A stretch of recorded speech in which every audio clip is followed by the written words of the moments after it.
బులెటిన్లో మరో breaking news చూస్తున్నాం. ఏఐసీసీ పిలుపు మేరకు టీపీసీసీ ఆధ్వర్యంలో అదానికి వ్యతిరేకంగా నిరసనలు తెలుపుతున్నారు. అసెంబ్లీ ఎదుట గన్ పార్క్ నుంచి ఈడీ కార్యాలయం వరకు ర్యాలీగా వెళ్లారు. ఆఫీస్ ముందు భారీ ధర్నా నిర్వహిస్తున్నారు.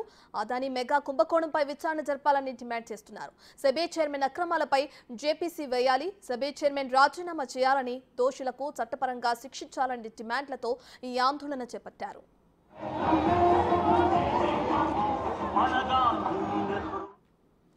ఇదే అంశానికి సంబంధించి మరింత సమాచారాన్ని మా డిప్యూటీ బ్యూరో చీఫ్ సాదిక్ అందిస్తారు. రైట్ సాదిక్, ఇప్పటికే చూసుకుంటే అసెంబ్లీ నుంచి గన్ పార్క్ నుంచి ఈడీ కార్యాలయం వరకు ర్యాలీగా వెళ్తున్నారు కాంగ్రెస్ నేతలు. దీనికి సంబంధించిన డీటెయిల్స్ ఏంటి? ప్రస్తుతం అయితే ఈడీ కార్యాలయం దగ్గర కాంగ్రెస్ శ్రేణులందరూ కూడా ధర్నా చేస్తున్నారు.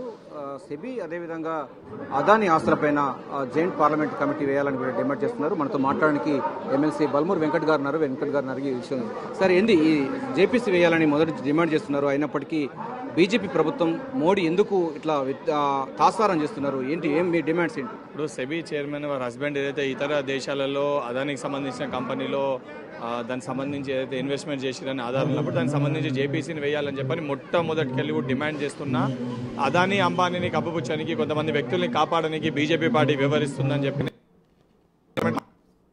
వేరే దర్యాప్తు సంస్థతో మేము ఇన్వెస్టిగేషన్ చేస్తాము, కానీ జేపీసీ ఏమైనా ఒక మొండి వైఖరి బీజేపీ పార్టీ వ్యవహరిస్తుంది కాబట్టి దానిపైన నిరసనగా భారతదేశ వ్యాప్తంగా ప్రజలకి తెలిసే విధంగా, దానితో పాటు ఏదైతే ప్రజలకి తెలిసే విధంగా దాంతోపాటు కేంద్ర బీజేపీ ప్రభుత్వంపై ఒత్తిడి తీసుకొచ్చే విధంగా దేశవ్యాప్తంగా ఏదైతే రాహుల్ గాంధీ గారు అదేవిధంగా ప్రతిపక్ష పార్టీలు అన్ని కలిసి పిలుపు మేరకు ఈరోజు అన్ని రాష్ట్రాల్లో కూడా పెద్ద ఎత్తున ఆందోళన కార్యక్రమాలు చేపడుతున్నాం. తప్పనిసరిగా జేపీసీ వేసే వరకు మా యొక్క ప్రొటెస్ట్ ఇదే విధంగా కొనసాగుతుంది.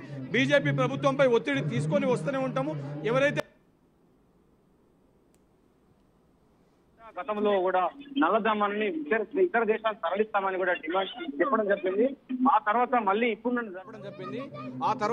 ఇప్పుడు ధనాన్ని కూడా ఇతర దేశాలకు మారిషస్ కు వెళ్తున్న పరిస్థితి కనబడుతుంది.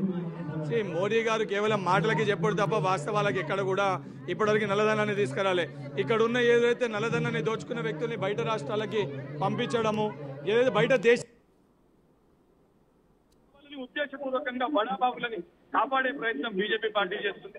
పేదల పక్షపాతిగా కాంగ్రెస్ పార్టీ ఏదైతే పేదలకి రావాల్సిన సొమ్ముని బడాబాబులకి దోచిపెడుతుంది కాబట్టి పేదల పక్షాన బడుగు బలైన వర్గాల పక్షాన రాహుల్ గాంధీ గారు, మా గౌరవ ముఖ్యమంత్రి రేవంత్ రెడ్డి గారు పోరాటం కొనసాగిస్తున్నారు. ప్రధానంగా దేశంలో పేదవాళ్ళు మరింత పేదలుగా, ధనవంతులు మరింత ధనవంతులు అవుతున్నారు. అదాని, అంబానీ లాంటి వాళ్ళు ఇంకా ఎక్కువ తమ యొక్క షేర్లు పెంచుకునే పరిస్థితి కనబడుతుంది. ఇందులో ప్రమేయంగా సెబీ ఉందని కూడా మీ పార్టీ చెప్తా ఉంది. సో డిమాండ్ ఏం చేయబోతున్నారు, ఇంకా దీనిపైన ఎట్లా పోతున్నారు? తోటి కొన్ని పత్రికలు ఏదైతే ఇంటర్నేషనల్ పత్రికలు కూడా ఎవిడెన్సెస్ తోటి రాయడం జరిగింది. ఎవిడెన్సెస్ తోటి రాయడం జరిగినప్పుడు ఇడెన్బర్గ్ కూడా దానికి సంబంధించి ప్రస్తావించడం జరిగింది. మరి జరిగినప్పుడు దానిపైన జేపీసీని వేసి నిజంగా తప్పు చేయకపోతే బీజేపీ పార్టీ నిరూపించుకోవచ్చు కదా. కానీ కప్పుపుచ్చే ప్రయత్నం చేస్తున్నారంటే వాస్తవానికి కావాలనే ఉద్దేశపూర్వకంగా బీజేపీ పార్టీ ఈ బడాబాబుల వెనుక ఉండి వాళ్ళని కాపాడుతుంది. 100% దీన్ని కాంగ్రెస్ పార్టీ పోరాడి అరికడుతుంది. ప్రధాన రత్న చూసినట్టయితే మనకు ఏఐసీసీ పిలుపు మేరకు అన్ని ఈడీ కార్యాలయాల దగ్గర అయితే కాంగ్రెస్ పార్టీ శ్రేణులందరూ కూడా ధర్నా చేస్తున్నారు. తక్షణం సెబీ సంబంధించిన